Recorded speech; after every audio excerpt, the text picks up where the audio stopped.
I am so glad you convinced me that the family car should be the Defender 110. It is so beautiful inside, it's so comfortable, and it just feels indestructible. Yes, it really is. I've been waiting a long time for the new model to come out. The Defender 110, I'm telling you, it's my favorite car of all times. It's my third one. You know, I have stories of going off road. The guy managed the group. He was like, "What are you doing in this beautiful car?" I'm like, "I'm going off road." He's like, "Are you sure? Because you can use one of ours." And then they look like Mad Max cars. I'm like, no, we're going to do this. And he was shocked. Wow. Well, it's great because the Defender has been reimagined for 21st century adventure, and its unparalleled off-road ability as well as its robust interior are invaluable whether you're headed towards uncharted territory or just a weekend of exploration. The Defender 110 tackles challenging surroundings with absolute confidence. The SUV conveys strength outside and in, featuring peerless technology like an intuitive driver display and an award-winning infotainment system. That's my favorite part, to keep you connected no matter where the journey takes you. Adventure is unique to everyone, and so is the Defender. Choose from the two-door Defender 90, the four-door Defender 110, or the larger Defender 130 with the ability to seat up to 8 passengers. You'll find uncompromising performance in all three. So pack up and go even further with the Defender 110. Learn more at LandRoverUSA.com/Defender. These days, we're all investors, trying to be smart with our money despite our worst impulses. But at iShares, we believe that deep down inside of every investor is a better investor. One that's just waiting to be let out.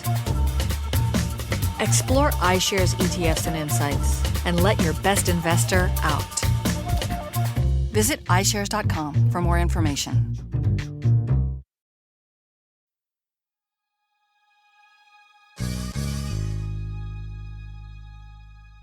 How do you use AI to become a better writer? I didn't think it was possible, but John Morrow, who's my good friend, and he's been on the podcast many times, he wrote me an email and said, "Hey, check out these prompts I've been playing with, and we could even play with them and test them out and experiment with them in real time on the show so people could see what it's like when you creatively use AI prompts." I think most people, including me, until this episode, did not use prompts to chat GPT cleverly enough.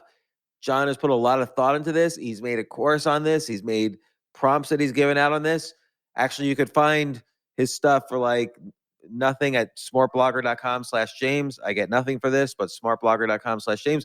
But you can get almost all of that by listening to this podcast where John shows me the secrets of how he comes up with prompts for ChatGPT in order to write articles and emails that potentially can make a lot of money. So here's John Morrow on our latest edition of Side Hustle Fridays, how to write better articles with AI. This isn't your average business podcast, and he's not your average host. This is the James Altucher Show.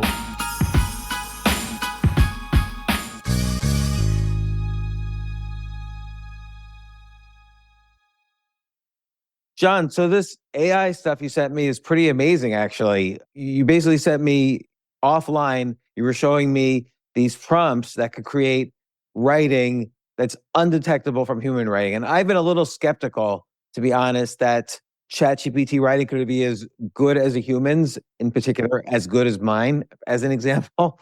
I'm just kidding there. But the stuff that you showed me was pretty amazing. What led you to this? So one of the big criticisms that people have had is, no, it sounds like AI. I've had that criticism too. And maybe because I've been a little just scared that I don't want AI to be as good a writer as me. Maybe I feel a little threatened. Yeah, I think a lot of people feel that way. I mean, I feel that way too, frankly. But what I noticed was actually in the image space. So with Midjourney, for example, that artists and photographers were able to create much better prompts than people who were not artists and photographers. And the reason why is they knew how to describe exactly what they wanted. And it occurred to me, what if the same is true for writing? What if the reason why most people get mediocre output is because they don't know how to describe exactly what they want to write? Can I give you an example? It's funny you say that Sure. because a friend of mine was writing sort of a resume. She told ChatGPT, like, okay, here's all the jobs, here's all the things that happened, and make it eloquent. Well, ChatGPT made it eloquent. Like it used all these adverbs and adjectives. And I said to my friend, to really make this good, if you want, I'll do a full edit, but I'm just going to simply remove all the adverbs and adjectives. There's too many. And so you're right. Like this person didn't really know even to think. Well, first she didn't know that this maybe wasn't the best resume because of the over flourishment of use of adjectives and adverbs. And second, she didn't really know to say what the right prompt would be other than make it eloquent. Yeah, exactly. And the same with photos. I mean, people will put in like, show me an image of a baby and a puppy. But what a photographer might put in is portrait of baby and puppy, cinematic lighting, DSLR camera with short range lens. So they add all of these additional details. I'm not a photographer, so I can't really tell you. But the idea is that by being more specific, they get dramatically better output. So I started experimenting. What if I break down all the components of what make great writing and I prompt specifically that? And the results are honestly some of my own internal prompts. I can't distinguish the writing from my own. It's actually that good.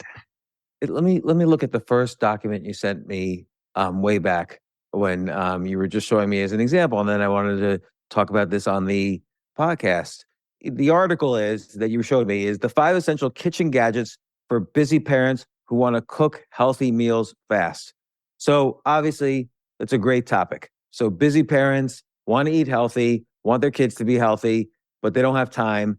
So how can they make their lives easier and healthier and be better parents and so on? Yep. And so these are the 5 essential kitchen gadgets. So it's the premise is, and this is just from a copywriting point of view, the premise is if you don't have these kitchen gadgets, you're not going to be a good parent and you're not going to be healthy and your kids aren't going to be healthy. So it's kind of a copywriting style title, but that's good because you want people to click and potentially buy these kitchen gadgets. Yep.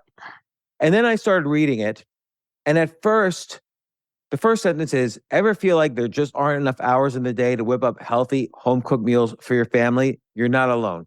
That's an okay first sentence. It feels slightly generic for me. And I was asking myself when I read that first sentence, is the AI just going to start telling me the gadgets or is it going to tell me a story? Because I want a story.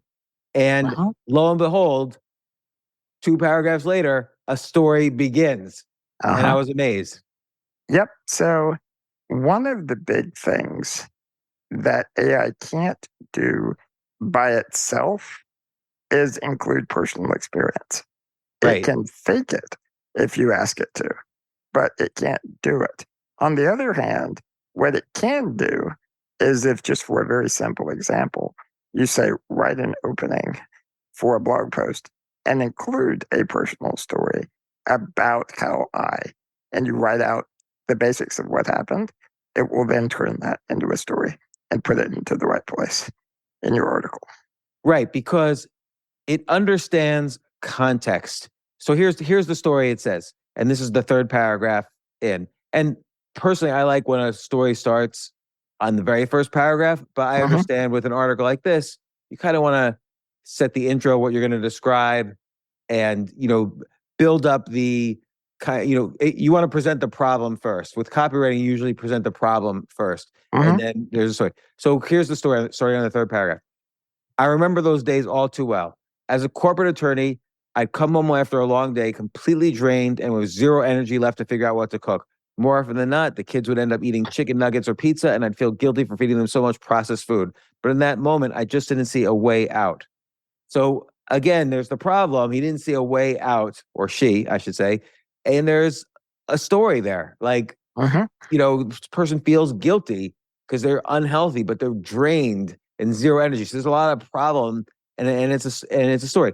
Now, so John, let me ask you: if you were writing that story, would you write it differently? I think you would probably write it a little differently. I would. And so here's the reality of what's going on for me right now. So all of the prompts I sent you, I'm releasing to the public as proof. None of those are actually my best prompts.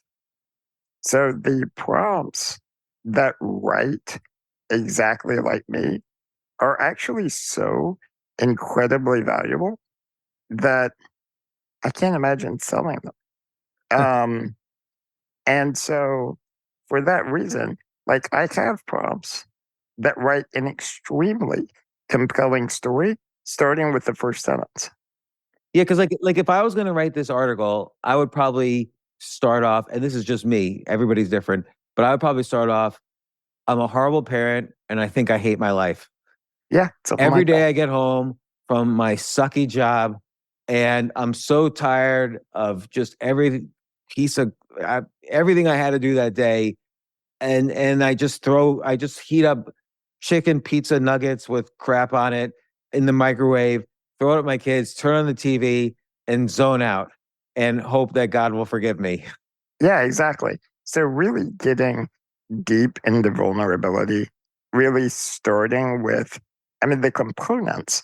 The crazy thing is, we can take that down and break it into component parts. Start with an extremely vulnerable admission of guilt. Mm. That's what I would do if I was writing this prompt. And then I would say, then provide all the details of what's happening that make me feel like a terrible parent. Use extremely emotional language. I should be taking my internal thoughts and verbalizing them out loud in extremely dramatic ways. So those would be the things that I would be telling it to do in the prompt, and it would generate something more like that. It's so fascinating because what you're basically describing is like you're outlining like a script. Yeah, And then the AI is the writer who is gonna. It's like you're the producer of a TV show. The producer kind of comes up, or the showrunner comes up with storylines, but doesn't write every episode. yeah, They'll sort of say, "This is what I need in the script," and this is what these characters sound like. You know them already because you've been writing the episodes, and now we need this. And then the writer goes off and does it, and that's how you're describing. You're outlining the script for the Chat GPT, but it has to fit the themes and context of the show, if in the TV example. yep. And the really advanced version of this is actually you have a collection of templates for different components of writing. For example, I have 9 different templates for the opening of an article. I give you one. I have 9. And also, the next step of that process is even teaching it when to use each opening style and how to make that decision. The next step after that is stringing together prompts to where it can write autonomously. And that's actually what I've done since I first emailed you. Because you sent me another email with specific prompts that you figured we could even try. And so Yeah. it's pretty in depth. Like I've never seen a prompt this in depth. And it's very interesting because I really want to be able to say you shouldn't use AI to write a book, but Yep. or an article or whatever. But the reality is with prompts like this, and I see the outcomes, and we can go over that. This could be a really effective tool to at least assist in writing. Like this is the idea where human and computer together might perform better than one by itself. Yeah. So I used variations of these prompts to write a book in 2 days, Hmm. a complete book. And it's already sold 2,000 copies in the last week. Wow. Can you tell me what the book is? AI writer. Is it on Amazon? It is. It is. We also, uh, if you like, I can give your audience a link to where they can get it for $1 Oh, as well, well. I think they would like it. I see it's on Kindle, 99 or $9.99. Yep. So yeah, so AI writer. It's already got 16 ratings, 5-star. Use ChatGPT to write 100x faster. Yep. 149 pages. Wow. Yeah, these are good reviews. Yeah, it's funny. It's funny. This one review from Grace Tinson. She echoes the same thing we were just saying. Why would I say I'm scared to tell you how good it is? Only one reason: selfishness.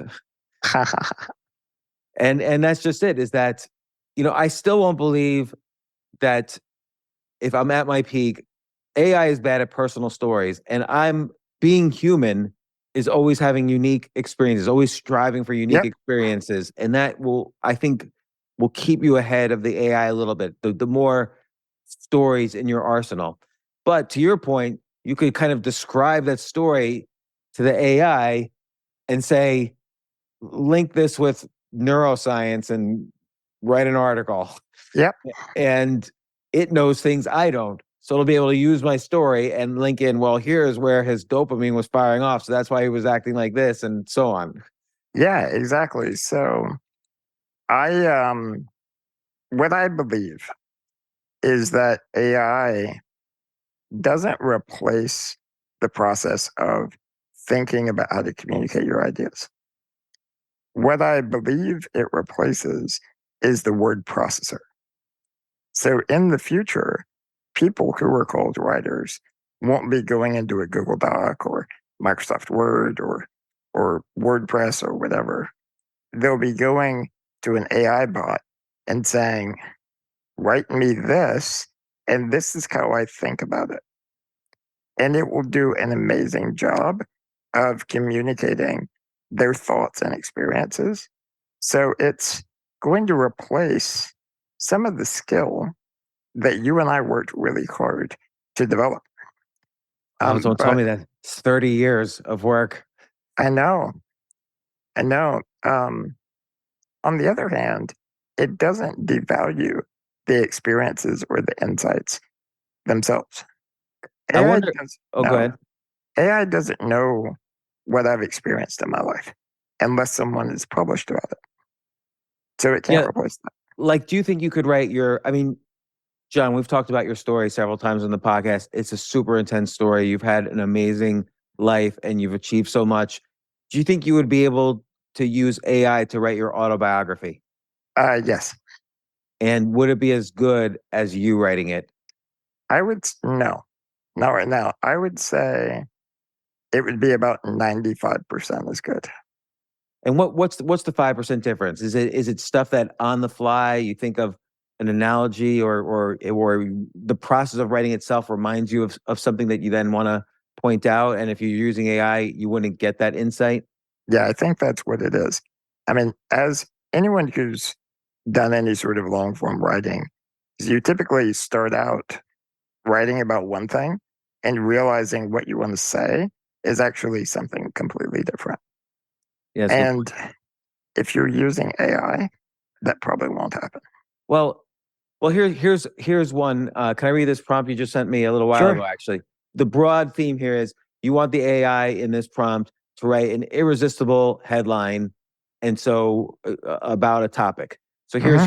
here's your prompt, and it's a very long prompt. When I've experimented with the AI for writing headlines, and what I say is, write me 5 interesting headlines Uh huh. about X. But yours prompts not like that. So I'm just preparing the listener. Hmm. I'm going to read your prompts to the AI, and then if you want, we can even see what happens. Sure. But okay. So here's your prompt. Here's what you said to ChatGPT. I'm writing an article about time management for busy parents. Please brainstorm headline ideas based on the following instructions. 1, narrow the topic of the article to a possible outcome that will be satisfying to the target audience. Be concrete and specific. Describe what a photo would look like of this outcome. Think about 3 dominant emotions the audience will have prior to achieving this outcome. This is so interesting. Each headline should be appropriate for the dominant emotion and include emotionally intense language without sacrificing clarity. Also use informal, colloquial, and vivid language. Ignore the original topic. Brainstorm 5 headline ideas focused on the outcome photo, the audience, acknowledging the dominant emotion, using the instructed language style, and using proven headline templates. At least 2 headlines should be different styles of lists. One of the lists should be focused on the topic of a product category that can help the audience. Do not use the word products. Instead, choose a specific product category. Examples of proven headline templates: how to, the list headline, the ultimate guide, the case against, the surprising reason why, and repeat the above process for 5 different outcomes. This is so fascinating because some of these things you're telling the AI to do, I don't even understand. But the other thing that's amazing is that it brings to mind 20 years of headlines I wrote, where I wrote the ultimate guide, the list, the top 10X, how to, and the surprising reason why. Like, I did this, and then you won't believe what happened next, kind of thing. But here's what I don't understand. Why did you say ignore the original topic? The reason why I said that is if you give it a topic and an audience, like time management for busy parents, it's going to write you a whole bunch of headlines about time management for busy parents.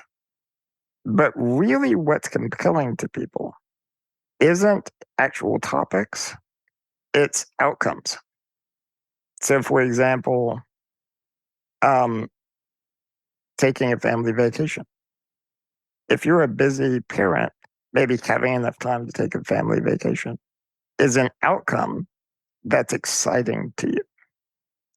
And so by replacing the topic with an outcome, you actually end up with a better headline. So, for instance, in the number 1 suggestion here for the prompt, you say, narrow the topic of the article to a possible outcome, blah, blah, be concrete and specific. Describe what a photo would look like of this outcome. And I asked myself, why is he asking this? Is he thinking of like just an image to include in the article or a cover of the book or whatever? But no, what you're saying is now write a headline for this outcome photo. So forget, it doesn't know what topic or subject led to this photo. It just has this outcome photo now and a description of it. And now you're basically saying, come up with a headline idea, focus on this photo, acknowledging the dominant emotion, using the instructed language style, and using the proven headline templates. Exactly. And I learned this technique by working with thousands of students. A lot of students make the mistake of being really abstract. So they talk about big ideas, time management, for example, is a big idea. Concrete means that the easiest way to explain it to someone is that you can take a photo of it. So, what I learned over the years from working with thousands of writers is to tell them if you can't take a photo of your headline, it's not concrete enough. Tell me the photo. And by learning that, I then passed on that lesson to the AI and it writes much better headlines. Right. So, for instance, even in my example where I said, where I would start something up with the essential kitchen gadgets for the busy parent, I would start with like, I hate my life and I'm a horrible parent. If I was picture focused, I might say the kitchen was disgusting. There was food everywhere from last week's chicken nuggets. This was like proof right in front of me that not only was I a horrible parent, I simply was disgusting. Yeah. And that's better. It's better. Yeah. So here's what I'm going to do. I want to do an experiment where I'll try the basic thing. Give me 5 headline ideas for time management for busy parents and make it interesting. So I'll try that. And then I want to try first your prompt, but I'm going to leave out number 5, which is ignore the original topic and see what it comes up with. And then I'm going to include number 5, which is forget the original topic, but come up with headlines for the outcome photo from number 1. Yep. And you can use any topic and audience you want. I'm going to use specifically yours because I want to see. Because you know what? I think time management for busy parents sounds like a boring topic. It So I'm going is. to see what it comes up with. Mhm.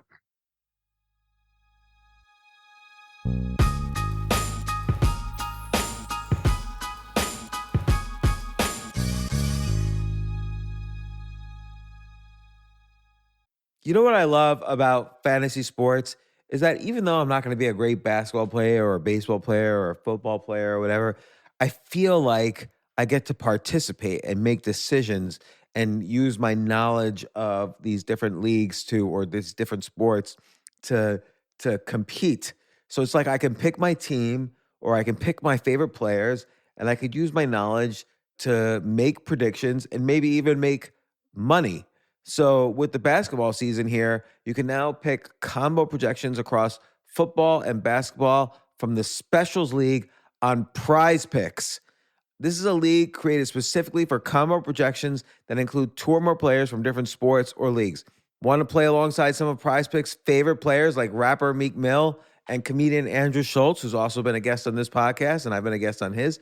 You can now find community plays under the promos tab of the app to view entries for some of the biggest names in the Prize Picks community each week. Look, Prize Picks even offers a reboot policy so that your entries stay in play even if one of your players gets injured. For football and basketball games, if you have a player who exits the game in the first half and does not return in the second, that player is rebooted. Prize Picks is the only daily fantasy sports platform with an injury insurance policy. What? So I love playing it. I love anywhere where I can use analytical ability with my interests to demonstrate some skill and maybe make some money. And I like the game like aspect. I do wish they had chess as a category on prizepicks.com, but I'll settle for what they've got. Maybe I should make my own fantasy chess league. But in any case, I love Prize Picks. Go to prizepicks.com/James. Use code James for a first deposit match up to $100. That's the easiest $100 you're ever going to make. So that's prizepicks.com/James and use code James. Daily fantasy sports made easy.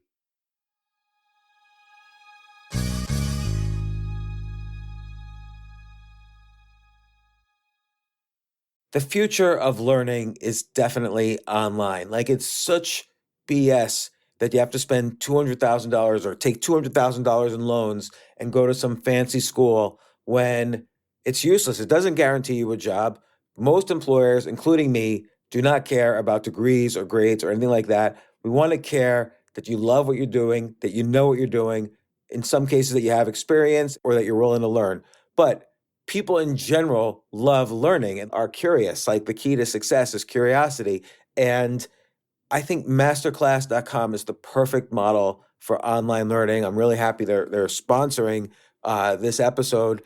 If you're going to give a gift, give the gift of learning. Masterclass makes a meaningful gift this season for you and anyone on your list because both of you can learn from the best to become your best, from leadership to effective communication to cooking. Let me tell you some of the classes I've taken. I've taken comedy from Steve Martin. I mean, can you believe I can take a class from Steve Martin on comedy or Judd Apatow, my favorite comedy director? I could take an actual class from him on writing. Wolfgang Puck on cooking. Dan Brown on writing, or Judy Bloom, who's been on this podcast, on writing. By the way, Wolfgang Puck also has been on this podcast. It's such a pleasure. I try to take classes all the time from masterclass.com. And whether you're watching Masterclass on TV or listening in audio mode in the app or on their site, the quality speaks for itself. It's like these Masterclass instructors are your own personal mentors that are going to help you reach the next level. How much would it cost to take one-on-one classes on comedy from Steve Martin or on chess from Gary Kasparov? You just wouldn't be able to do it. But it would cost hundreds of thousands of dollars. With a Masterclass annual membership, it's $10 a month. Memberships start at $120 a year for unlimited access to one-on-one classes with all 180 plus Masterclass instructors. So it's not just $120 for one instructor. You get all 180 plus Masterclass instructors. Boost your confidence and find practical takeaways you can apply to your life and at work. And if you own a business or are a team leader, use Masterclass to empower and create future-ready employees and leaders. That's the real education in today's world.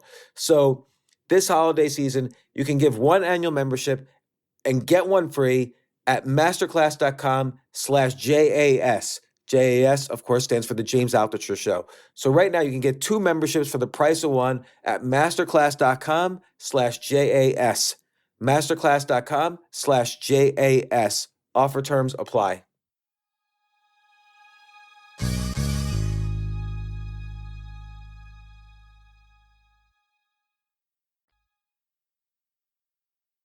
So the first thing I want to do is the writing prompt. I'm writing an article about time management for busy parents. Please brainstorm interesting headline ideas. Yep. Now, here's one thing to be aware of. So, right now, you're in the basic version of ChatGPT. Right. So, this is using version 3.5 instead of version 4. So I should upgrade to Plus. Let me upgrade to Plus. Okay. I'll do that right now. So this is it. I recommend using GPT-4, which is what you're using. Okay. For all of these prompts, it's much smarter. So I'm writing an article about time management for busy parents. Please brainstorm 5 great headline ideas. Okay. Mastering the clock, essential time management techniques for busy parents. Parenting and productivity, how to excel at both with effective time management. See, those sound boring. I would never read those articles. Yeah, they're forgettable. Yeah, juggling jobs, kids, and time. The ultimate guide for busy parents. It knew ultimate, even though we didn't tell it. Time-tested strategies, transforming chaos into calm for overwhelmed parents. Busy parents, spare time. Unconventional approaches to time management. Okay, so I can see why it thinks these are good headlines, but they're not appealing to me. No. And so the reason I like this topic is because this is a boring topic to me. Mm-hmm. But okay, so now I'm going to add your first 4 suggestions, which is narrow the topic, come up with the outcome photo, think about 3 dominant emotions. Each headline should be appropriate for the dominant emotion and include emotionally intense language without sacrificing clarity. Also use informal, colloquial, and vivid language. And there's a little more to it, but I read that earlier. Okay, so I'm including all that, and that's my prompt, and let's see what it comes up with. It's thinking a little more. Did you notice that? It thought like an extra second. Okay, I'll start reading them. From chaos to calm, how busy parents can finally enjoy a tranquil family dinner. I like that because it doesn't mention time management. You notice how the other ones all mention time management. The phrase time management is a boring phrase. Yep, it's abstract. But tranquil family dinner, I can picture that.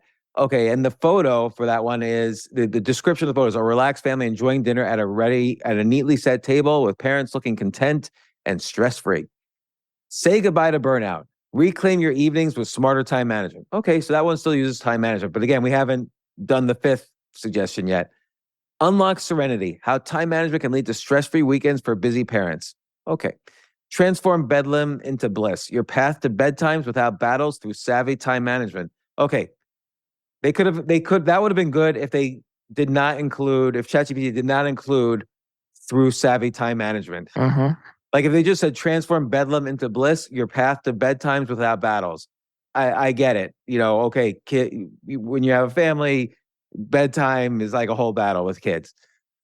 Conquer, okay, here we're back to the clock here. Conquer the clock, break free from the morning rush, and start your days with a smile. But okay, that is a little bit different than, let's just compare again, time-tested strategies transforming chaos into calm for overwhelmed parents.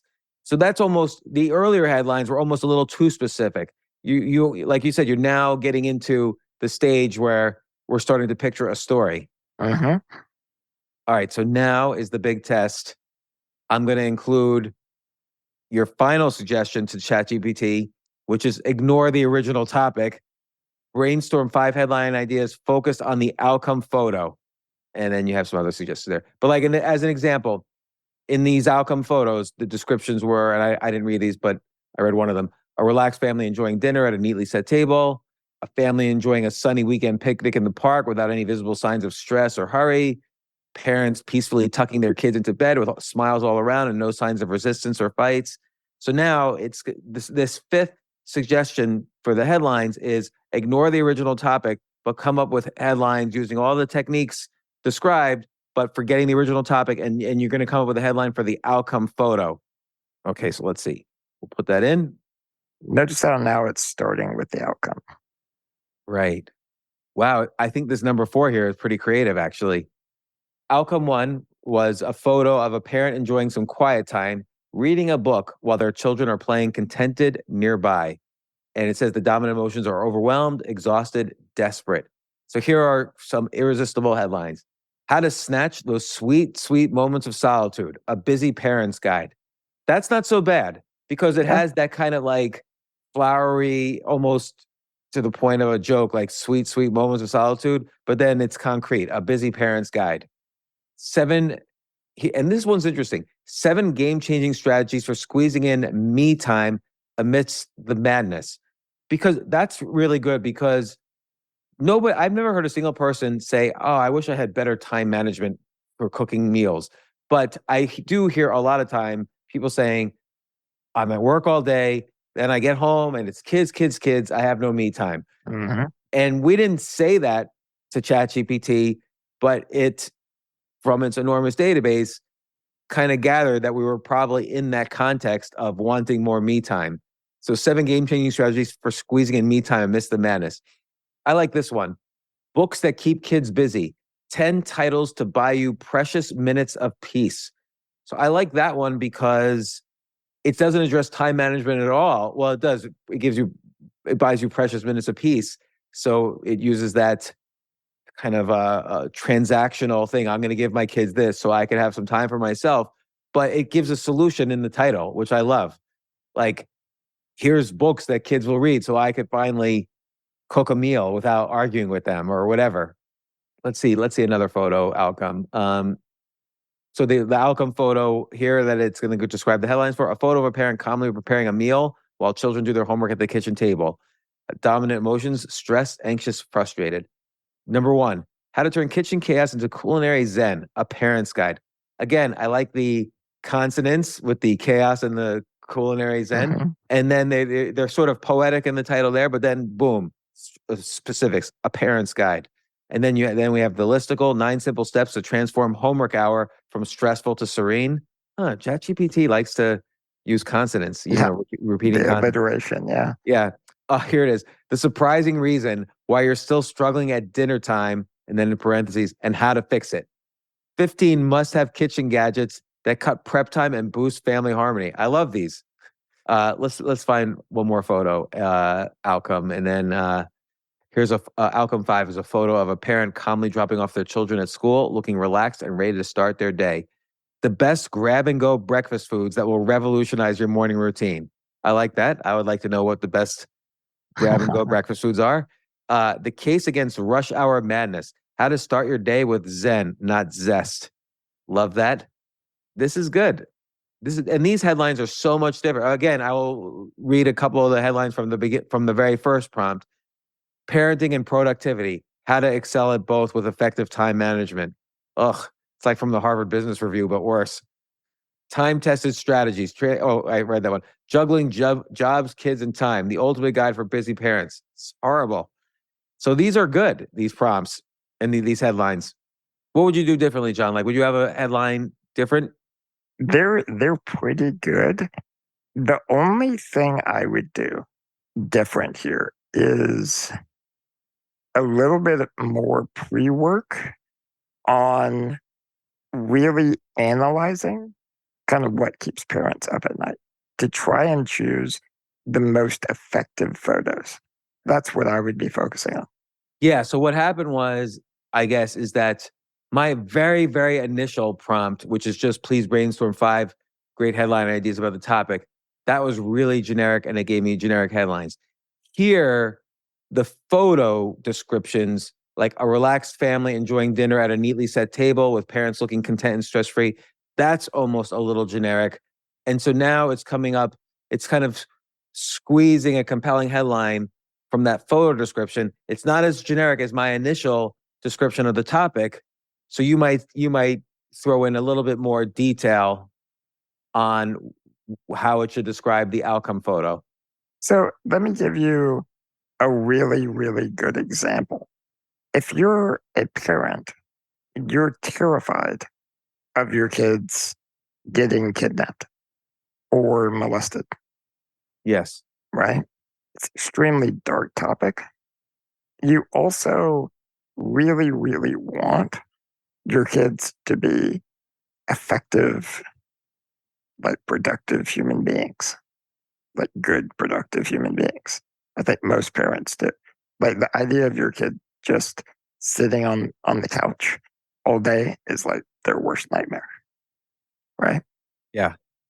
So what I would do is build photos around both those dreams and those nightmares in my mind that have extreme emotional impact on the audience. And then I would use the same headline process that I used here. What's different in my case, as someone who's been doing this for a long time, is really just the strategy of which photos to focus on. That's so funny. So basically, in addition to saying perhaps I'm writing an article about time management for busy parents, please brainstorm headline ideas based on the following instructions. So maybe the first instruction is keep in mind my worst nightmares are my children being kidnapped or molested and my kids turning out to be dumb schlubs who just watch TV all day. Yep. And then I would just include the rest. Yes. If you did that, you would get dramatically better answers. Can I try that? Sure. My worst nightmare are my kids getting kidnapped or hurt. And my other nightmare is my kids doing nothing all day and turning stupid. I don't know how to describe that. And so let's just see just that one change. And so I left in the next suggestion says describe an outcome photo. So let me Yep. save and submit, and let's see what happens. Big difference.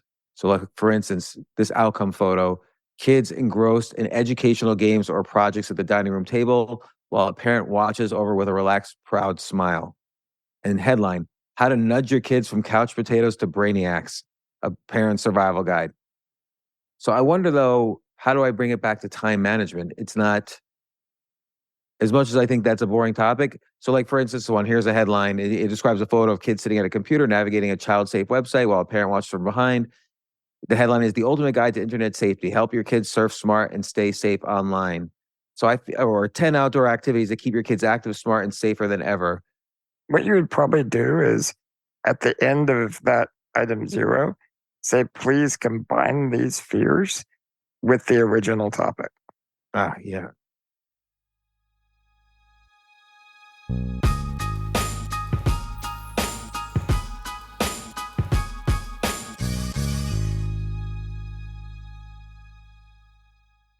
Oh my gosh, I love these clothes. Mizzen and Main. That's Mizzen and Main. It really is the most comfortable work clothes. Travel clothes. I had to travel this whole week. I'm traveling for a week and a half, and I just took Mizzen and Main clothes with me. Close out 2023 in style with comfortable, breathable, packable, and machine washable pieces from Mizzen and Main. As you wrap up your year-end goals, enjoy a Mizzen and Main dress shirt that you can wear confidently. I like that they've very, very just nice, solid colors. I don't really like to get all fancy in patterns and everything, although they do have some pattern shirts, but very comfortable clothes, stretchable pants. It's just super comfortable, but they look professional and you can wear them casually or professionally. I like some of their flannel shirts or untuck shirts. I love untuck. I never tuck in. So again, whether you're shopping for a special someone or giving yourself the gift you really want, I just buy myself gifts. Mizzen and Main is the perfect gift for any guy who works, travels, and or cares about looking and feeling great. As you could tell by my many photos across the internet, I care about looking fantastic. I'm practically a model. And let's be honest, every guy loves to look great. So again, shop now at mizzenandmain.com and save 20% when you spend $130 or more using promo code James. That's promo code James at Mizzen and Main, Mizzen and Main.com.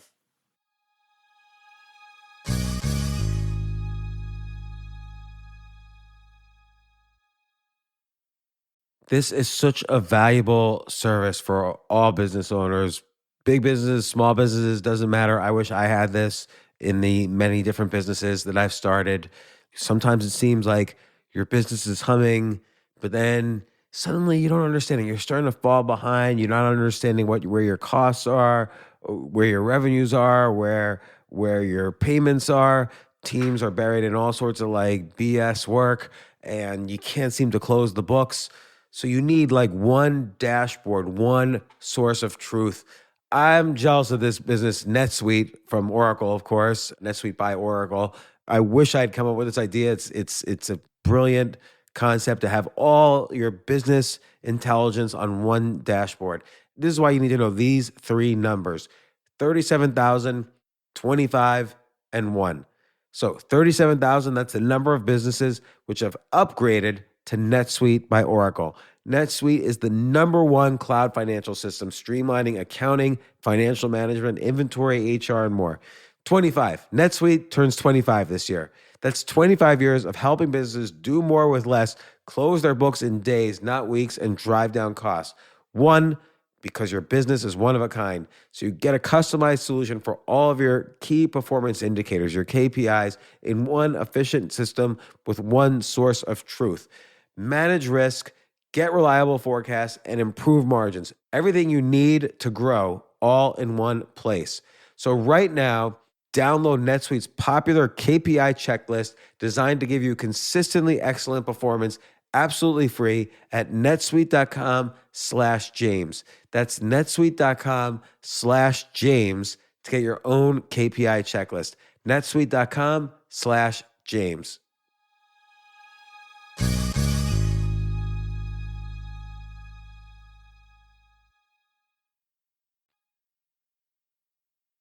So I'm trying to think, okay, before I submit this, so basically, I'm a parent, I'm going crazy, I don't have time for myself, I work all day at some job I maybe don't like, and now I get home and my kids are screaming, and now I've got to spend 3 hours cooking for them and then cleaning and then tucking them in.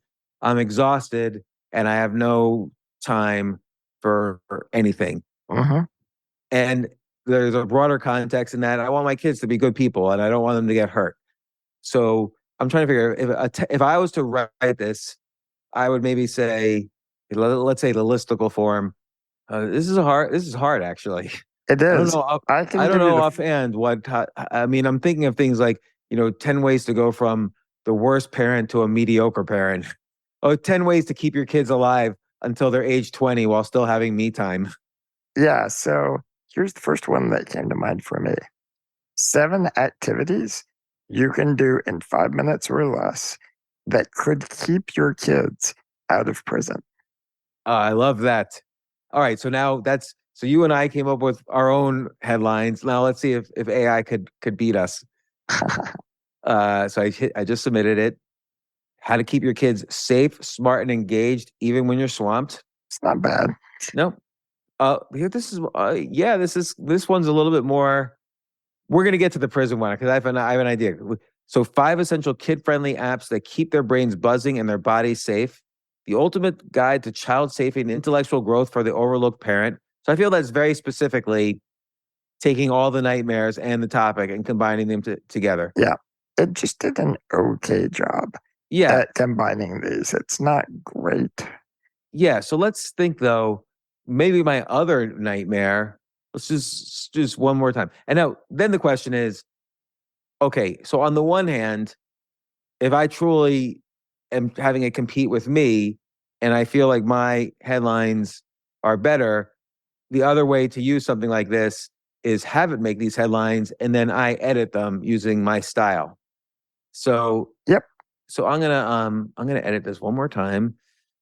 And my other nightmare is that I'm the worst parent and my kids will hate me and will end up dead before age 20 or in prison. Okay, I have one more idea. Before I read these, describe what a photo would look like of this outcome. So What you could do is change it from possible outcome that would be terrifying to the target. describe what a photo would look like of this outcome that includes all of my fears and nightmares. I don't know if that makes sense, but we'll see what it does. Yeah. So this process that we're going through here Mhm. is basically prompt engineering. So Yeah, that's the interesting. way I come up with prompts, I'll sit here and just play with things for 10, 20 hours sometimes while working on a prompt. And then I get it to the point where it's more or less giving me the output I want. Oh my God, this is a great one. I love this one. The no regrets parenting playbook, navigating the tough stuff without losing your cool or their respect. That would be a great book title. Yeah. The anti-couch potato kids activity guide, 15 fun ways to keep your kids active, engaged, and away from screens. Yeah. You know what, though? It's interesting. I think it's because my way of describing how it should describe the photo wasn't so clear. So now I'm getting addicted. I hope you guys aren't getting bored. I'm gonna try. So I said describe what a photo would look like of this outcome that includes all of my fears and nightmares. Let me just say, describe what a photo like of this outcome and be extremely descriptive of all the nightmares I described above. See, all of my nightmares I described above. The problem is in the outcome, the nightmares don't exist. That's the problem with how I'm doing this.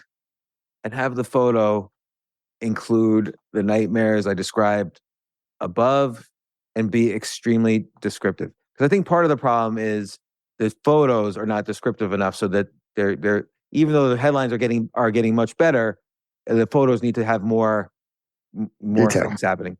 Yeah. So let's see. Yeah, it's still it doesn't quite get fear. I think what you might have to do. Oh So, my like, God, if I, this one's good though. Turning terrors into triumphs: the ultimate guide for anxiety-ridden parents. From zero to hero: how to be the super parent your kids love and respect. It's a little like you go from shitty parent to mediocre parent. The ultimate guide to turning guilt into glee: reclaiming your parenting prowess. That's a good one. That's a competent one. The surprising reason why your kids might actually think you're cool. That's a good one. I would click on that. How to raise kids who love books more than trouble. Oh, the surprising reason why open conversations could save your kids from juvenile delinquency. That goes to your prison thing. uh-huh. But sometimes it forgets the time management stuff. It does, yeah. But I still see where it's coming from because we told it specifically to forget the original topic. We So did. Yeah. we focused on nightmares in the outcome photo. Yep. So, but it's fascinating though, this skill of prompting really makes a huge difference in the headlines. So you talk about crafting outlines around different frameworks. I need you to, and this is a prompt you gave ChatGPT, starting with, I need you to help me create. Yep. I need you to help me create a detailed outline of the headline, how to give your first speech in 5 simple steps. Please focus on specific actions with a timeline of 1 month. The first step should be joining Toastmasters, and the last step should be giving their first speech at Toastmasters. Let me put that in. This is just a basic outline. We don't want this to be incredibly creative. You're just Brainstorming steps.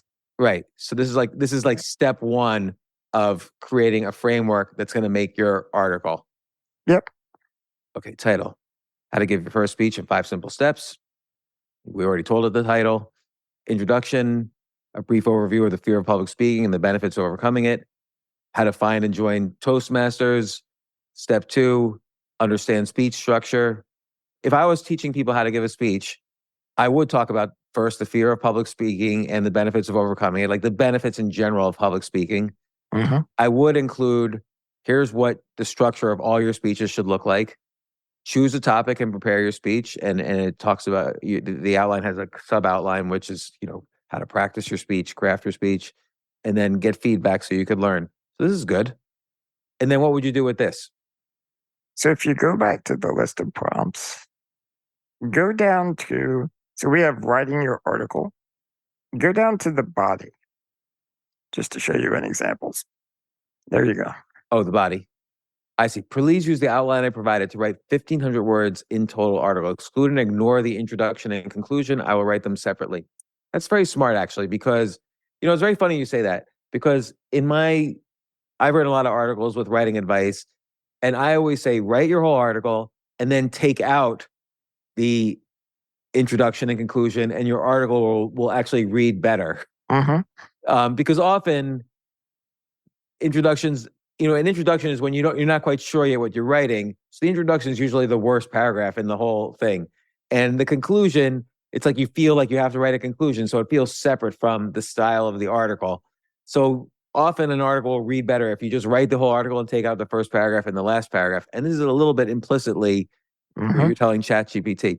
Focus on following the outline, provide clear logical thoughts with transitions between ideas. When explaining a point that could be difficult to grasp, make sure to provide an example. Empathize with the reader may be thinking. You are an authority on this subject, but do not talk about yourself or compare yourself to the reader. Be humble. You're writing in all sections. Use short, punchy sentences, colloquial language, and contractions to create a compassionate and approachable tone, and use rhetorical questions, metaphors, and parallel structure to make your writing engaging and memorable. Use vivid and descriptive language, and so on. What do you mean by parallel structure? I just don't know that. There are a couple of different ways you can do parallel structure, but it would mean you might have several sentences following the same structure together. It's something people don't notice, but it actually makes your writing a little bit more poetic when you do that. So I'm gonna put in this prompt. Step 1. Ever had a meet cute with a club? That's what joining Toastmasters feels like, only better.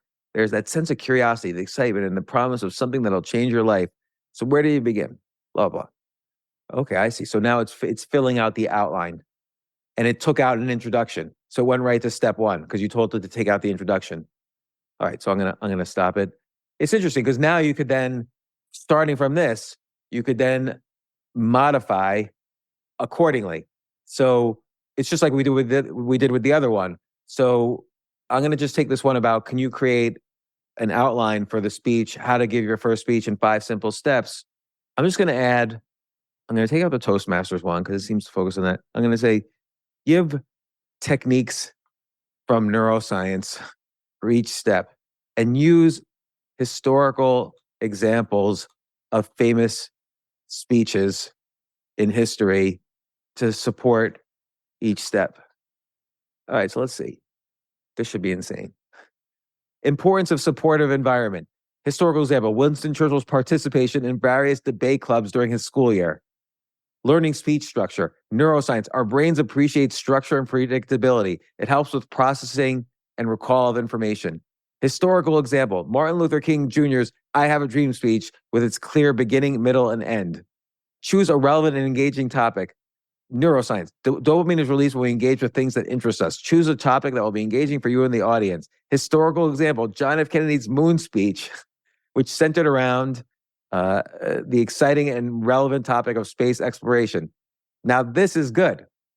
It's doing a whole lot of work that Yeah. would normally take hours and hours and hours to do. Well, like, for instance, step 4, practice and refine your speech. Like, so imagine if I was writing an article about 5 simple steps. This is a great one. The importance of practice.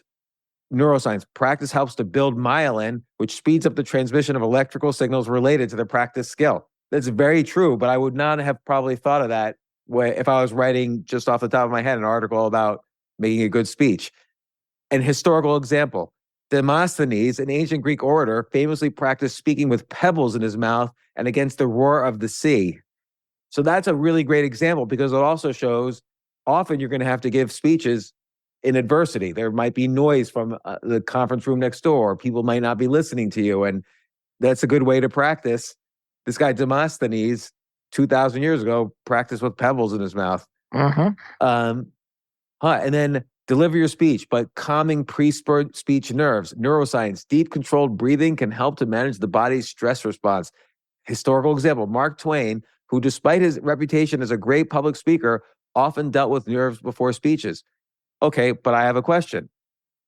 Explain how Mark Twain dealt with nerves before speeches.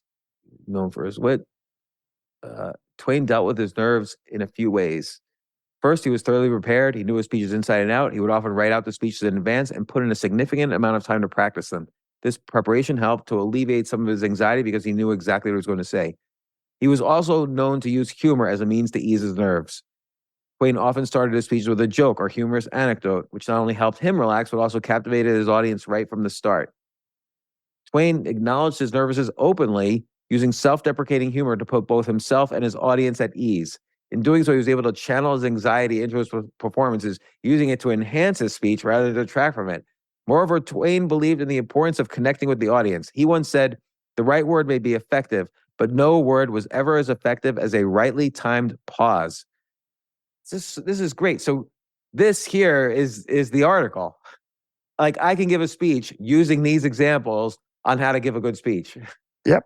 And if you told it to use that outline to write an article or a book chapter or a speech, it would do it. So this is really interesting. And again, well, do we feel threatened, John? Yes, of course. I wanted you to cheer me up. No, I can't. Here's what I will say. So here's where this is going. Right now, this is a huge opportunity as well. So what we're doing at my companies is using this to dramatically accelerate the content production cycle and produce more content than ever before at an even higher level. Yeah, because here's the thing. It still was me asking to explain in more detail how Mark Twain dealt with nerves. Exactly. And that's finally where you start. You dig and you dig and you dig, and finally you hit oil. And this is where like the real oil or the gold is of this outline is in this example, these examples of like Mark Twain. And if I asked it to make the Winston Churchill one more detailed and so on, so it does require, at least for now, and I'm not trying to make myself better, it does, to really have something which I consider quality, it does require good prompts. The flip side is I didn't know these examples. So it's a great tool because no matter how much research I did, it's helping me direct the research. It's saying, why don't you look at Mark Twain? And I'm like, oh, I didn't think of that. And yeah, Mark Twain was always nervous before his speech. Well, how was he nervous? Tell me. And then it tells me. So it's helping me direct the research. It is. And it's still very much you in many ways. I mean, you made decisions about the outline. You're making decisions about which examples to include. You also made decisions about what order to think through things. So just the decision of doing an outline before you start writing is actually a huge thing that differentiates an experienced writer from a less experienced writer. A lot of less experienced writers just start writing and they end up wherever they end up. And then they wonder why it's a jumbled mess of an article. It's true. It's just like my friend who didn't understand saying make my resume eloquent was going to subtly ruin the resume. A lot of people might not. You still have to, just like you said, like if I was going to make a logo or some sort of graphic design for a website, I'm not a graphic designer. And if I just say to Midjourney or Dali or whatever, hey, make a nice graphic design for my website, make it look sort of Einstein-y like me, it's probably going to come back. I myself will not be able to determine if what it comes back with is a good design or not. Like, I still need a graphic designer who knows good design from bad. Hey, this maybe it needs fewer buttons on the front page or less scrolling or whatever. It's, I still need a designer to kind of really finish the job. Yep. And I mean, that brings up an interesting discovery that I made. So I've also been using this to test writing emails and email subject lines. And one of the fascinating things is that if I do an email subject line split test, so I test different subject lines against each other to see which one gets the highest open rate, and then I ask it to guess it almost always gets it wrong. And what I eventually learned, it doesn't understand the difference between a good subject line and a bad one.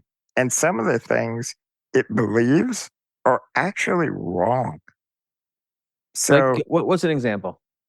for example, it believes that benefit driven subject lines, like how to make more money or whatever, are always better than vague subject lines. Like, Where what's a better headline? Like, so in your split test, what's an example that works better than how to make money fast? sending you a check. Yeah. Because then there's a curiosity, there's mystery. What It is he is. talking about? What's that? What check is he sending me? Exactly. What if you say? Um, What if you say? Okay, I'm going to ask it. Make a better email subject headline than how to make money fast. Use the elements of mystery and scarcity. I wonder if it will understand that. All right, it's a little better. Unveiling the secret. Limited spots for exclusive wealth building strategies. it's So okay. yeah, it's okay. It's not going to work, but that's because it's specifically using mystery and scarcity. It's unveiling the secret is mystery, limited spots for scarcity.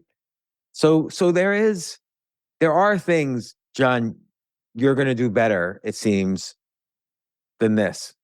Well, so here's how I finally fixed it. Mm. I told it, so imagine everything you know about email subject lines are wrong. And here's actually how they work. And here are examples of curiosity subject lines. Now write subject lines. Then it can do it. Oh my God, do you have those prompts written down somewhere? No, I don't. Not with me. But yeah, That's great. I like this concept of everything you know is wrong because it doesn't take offense. It's still now going to try new things. yeah, exactly. Um, It'll even apologize. uh, yeah, that's so interesting. So, it's interesting though. Like, I still think if I'm writing a book from my personal experience, maybe what I see I can use Chat GPT for is, hey, this X, Y, and Z happened to me and it was really painful and I dealt with it this way. Can you find an example from history that is similar and I can also tell that story? Because a very common technique in narrative nonfiction is to tell a personal, vulnerable story, but then also tell a significant story from Yep. history that's related. And like it could tell a story that I won't know anything. I don't even know who Demosthenes is, and maybe you will tell me, hey, look at this guy from ancient Greece. This might be a good example for you to use. It's similar to your fear of public speaking. So that's interesting. So I think right now a hybrid model works best. But that said, here's what I'm noticing from this too. Most people don't know that one email is written 10% better than another email. They'll know if it's Yep. 1,000% better, but not Mm, 10% better. So if mhm. you're within if ChatGPT is within 10% of the average person's email qualities, that's good enough. It could be save enormous hours of productivity. Yeah. So the prompts that we're using internally, I'm pretty sure that it makes the writing we publish better than 99% of writers. I believe that because you start off with a landscape where 90% of written material is already not so good. And I don't mean to Yep. be critical of writers. Just so the history of this is that the internet made everyone a writer. We all have Yep. a platform now to publish our thoughts. And so, whereas it might take, like with any skill, it might take 10 to 20 years to really be in the top 1% of writers. It's a craft, it's a skill like any other. People no longer recognize that because everybody writes. And Mhm. so there's no curation really. So 90% is already taken care of. And then with your prompts and with these prompts, like that creative one where you tell it everything it's been doing is wrong, and you give it examples of good curiosity-driven prompts, with stuff like that, I bet you can, for instance, that will be better than me because I don't know examples of curiosity-driven prompts. And it's interesting. A type of intellectual property in the future, I believe, will be your prompt library. For your prompt library. That's so fascinating. I had this discussion earlier with on my podcast with Hugh Howey, who's a science fiction writer, and we were talking about an article he wrote a few weeks ago where he asked ChatGPT to come up with its own religion.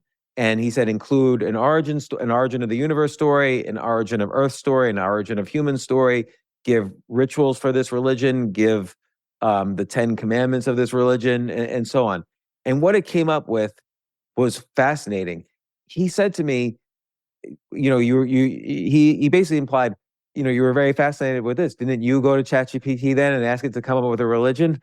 And I said, I actually felt funny because I don't know, because that was your prompt that you did. I didn't want to take your prompt. And so I think there is an IP, not a legal question, but kind of almost we kind of have to get over ourselves that it's okay to use other people's prompts. You're going to just start to steer it towards things you're personally interested in. Exactly. And I think that for example, the difference between a top 1% writer and a top 0.001% writer is imperceptible to most people. Right. And yet, if you put both of them in the competitive marketplace, the better writer will still win by a landslide, even though people aren't aware of why. I mean, it's take any game or sport or whatever, take tennis. The number one tennis player in the world, you and I would not, if we're watching them play, let's say we're watching them play other people. If we were watching them play, we would not be able to tell which tennis player is better than other. Even if you showed me the top 100th tennis player in the world and the top one playing separate matches with other people, I would not be able to tell who's number one and who's number 100 just by visually watching. Yep. But if they were to play, and again, it's to your point, there's a billion tennis players in the world. The difference between number one and number 100 is imperceptibly small. But if they played each other, the number one would win 6-0, 6-0, 6-0 against number 100 probably. Yep, exactly. And so the optimism here is that if you want to be a writer, you could still do your style of writing and still pursue topics you're interested in, and ChatGPT could help and probably make you a better writer. If you're already a top whatever writer, still ChatGPT could help you with the research, the crafting, the organization, the structure, and sometimes the actual writing itself, because it's going to know many more examples of writing than you. And so its pattern recognition on different topics might include examples of good writing that you don't have. So even a Stephen King could get a rough outline of a horror novel that he's never thought of before, and he could get some ideas of images in his head or structure in his head about how to present and describe the different scenes in this novel. Ultimately, he'll write it himself, but he might get also examples of horror stories from the past that he didn't know about or hasn't heard of, and he can include elements of those in his final product. And so even a top 10 writer like him could still make use of ChatGPT to improve his writing. But certainly a mediocre horror writer, of which there are plenty, and there's no criticism to that, they could actually really improve their writing and make more money using ChatGPT. It also goes to your intention as a writer. One of the things I was thinking about. So I wrote a book about writing about AI in 2 days. Okay. And it's not as good as if I had written it myself. But I'm not sure that difference would be noticeable to hardly anyone. Yeah. Because it's a go ahead. how-to book. Because it's a how-to book. Right. In a how-to book, sometimes people pick it up because they just want your prompts. Yeah, exactly. Right now, when I just saw your Google document a little while ago with the prompts, and then we've been playing around with it for the past hour, I didn't, you didn't write a whole story about how you came up with these prompts. It's just a list of prompts. And that was the thing that was, for this context, that was the only thing that was interesting to me. I didn't need to hear the story of how you came up with these prompts. Yep. Now, on the other hand, if I were writing my life story, I would care much more about the quality of the writing and the storytelling. And I would spend much longer and probably write a greater percentage of it because I would care to accurately reflect my personal experience. So it depends, even on what you're doing, on how useful it can be. Well, it's interesting because, again, this Mark Twain example where where ChatGPT describes how Mark Twain deals with his nerves during speeches. Yep. This is well written. It's correctly written, and ChatGPT uses some storytelling techniques and so on. It's probably not the style I would write this in, but that's fine. Maybe my style would be 10% different than this. But to your point, people just want to read about how Mark Twain dealt with his nerves. They might not need that much craft in this. You don't always need craft in writing. Not always. I mean, just like if you're reading a recipe for how to cook a hamburger, you don't care if it's poetic, Right. right? You just, it needs to be clear. And so it depends on what kind of writing you're doing. In other cases, it is important that it's a different way. So I think it's starting to think about, where does it really matter to put in that extra time and to put in that expertise, and where does it not matter? And Yeah. then using AI when it doesn't matter. Yeah, and also AI is going to continue to get better because It will. so it's going to be interesting to see even the next two, 3, 5 iterations of this. But John, thank you so much. This is very useful. This gives me lots of ideas of how I'm going to use AI in my own writing, not to skip the process of writing, but to kind of enhance the process of writing. Mm-hmm. Mm-hmm. And ultimately, because ultimately what you want to do is engage more people. And I think this provides a lot of tools for that. So again, a lot of people are playing around with AI. There's a billion new AI startups, but I've been really wondering how to just use AI for myself. And part of what I do is I'm a writer, and maybe I've been a little bit nervous about delving too deep into this, but I could see now, thanks to these examples, how I could properly use this to be more edutaining to readers. So John, thanks for coming up with these prompts. I know you held the best for your subscribers and stuff. So how can people find out more about your stuff? How about and get all your great prompts? So yeah, if you'd like the book, I set up a deal for James and your audience. So if you go to smartblogger.com/James, it'll give you the book for only $1. You can have the whole thing with all the prompts and everything. And then you can have fun. So Try them all out. smartblogger.com/James. I really appreciate it. I didn't know you were going to do that actually. So I really appreciate it. I'm sure every listener who does that, tweet out that you got the book and thank John and let us know what you're using AI to write, because I'm really curious. It's funny. I just put out a course, John, on Udemy, how to write and publish a book in 30 days. And I do mention AI, but I basically say AI can't replace your unique experience. And I still believe that. And I kind of describe a framework by which you could think about nonfiction topics and write your first book or second book or whatever in 30 days. And I give all my personal tips for writing and the craft.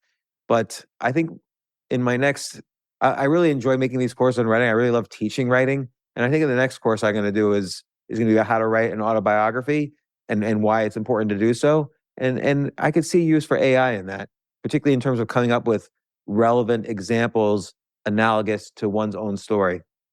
Exactly. And what I think will be really cool in the future, and there could even be a huge business in this, is come up with all of the list of questions that a ghostwriter would ask someone if they were writing their autobiography.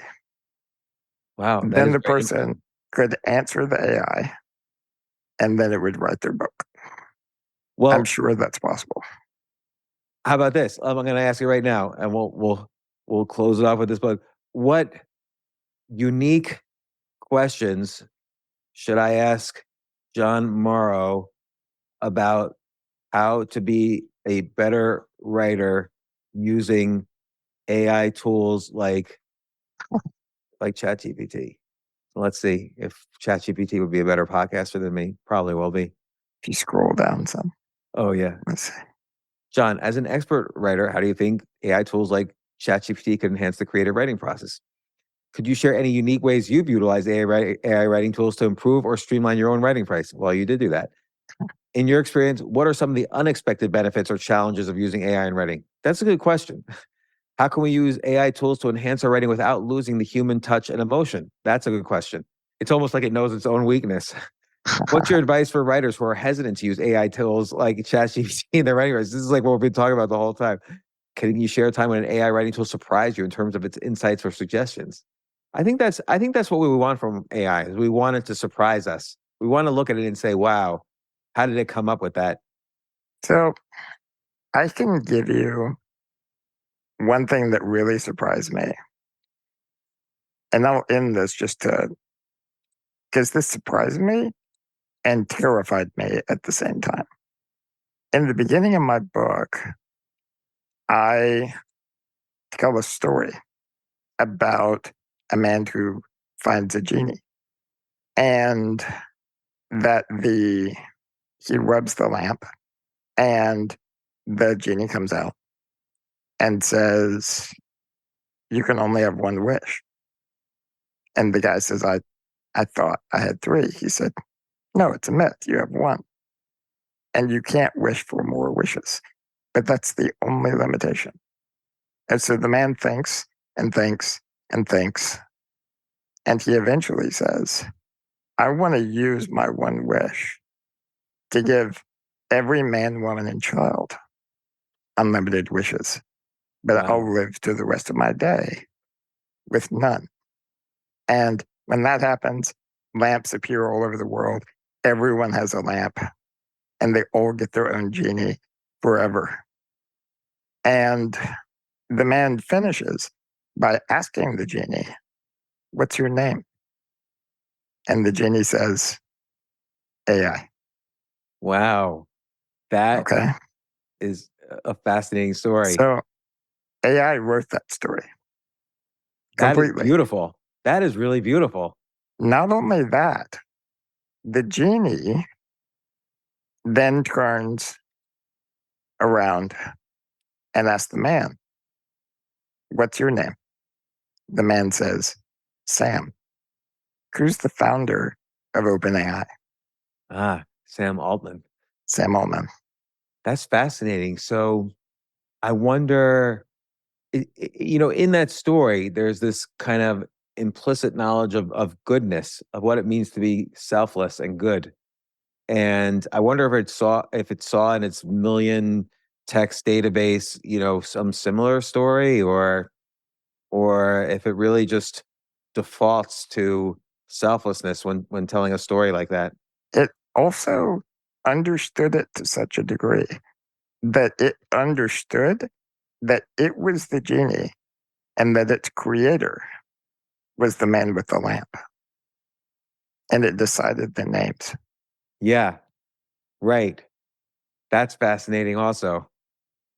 So interesting. And like you said, there's a little bit of terror in that. There is, yeah. All right, it's going to be a fascinating decade, that's for sure. Jon, thank you. Thank you so much for coming on, and come on anytime. Yeah. I love talking about all this stuff. I love talking about writing. You're always a great guest. Next time you have like some amazing prompts, bring them on, and we'll have AI Thursdays and like more prompts every so many weeks or whatever. It'd be fun to play with this. But Thanks for having me. Yeah, thanks, John. Again, go to smartblogger.com/James to get all of John's great prompts and try all this out for yourself. I'm just curious what people will come up with. Thanks so much, John. Thanks, everybody, for listening. All right.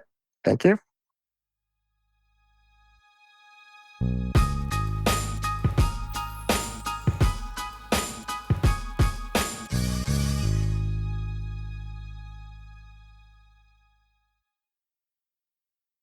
To feel your best, you need quality sleep. To achieve quality sleep, you need the right mattress.